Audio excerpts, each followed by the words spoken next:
Siguradong matatakam ka sa inihanda ng mga residente na Javellar sa Albay dahil aabot sa mahigit 20 lechon ang sabay-sabay nilang niluto bilang pagdiriwang ng Kipiya Festival.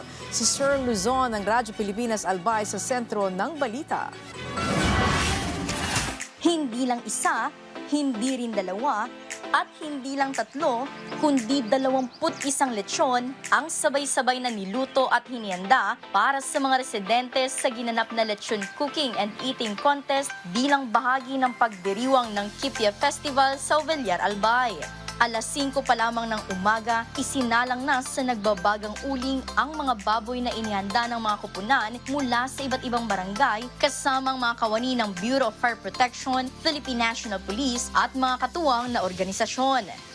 Pagsapit ng tanghali, isa-isang kinilatis ng mga hurado mula sa Department of Tourism Region 5 ang mga inihandang lechon mula sa pagkakaluto hanggang sa mga dekorasyon at prutas na nakapalibot sa mga ito. Ang galing at husay ng mga kalahok ay patunay na buhay pa rin ang turismo dito sa Javellar. For us, talagang we're overwhelmed na itong mga ganitong mga festival dinidiretso pa rin kasi maraming mga festival na nagka-cancel. This is something that we would like to address the people na pag may mga krisis din natin kailangan tumigil sa turismo. Mas kailangan ngang umikot po ang ating turismo para mas mabuhay ang ekonomiya natin. Kasi malungkot pag walang turismo.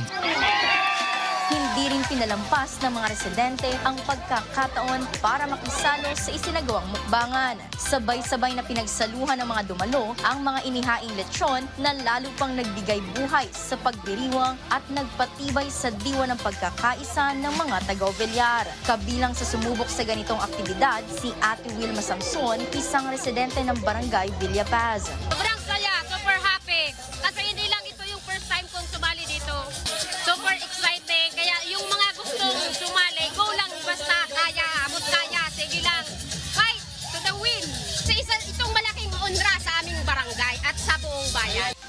Patunay ang ganitong pagdiriwang na sa kabila ng mga kalamidad at hamon sa ekonomiya na kinaharap ng mga pamayanan sa Albay, nananatiling matatag ang diwa ng pagkakaisa at pagtutulungan ng mga mamamayan. Mula sa Albay, para sa Integrated State Media, Sir Luzon ng Radyo Pilipinas, Radyo Publiko.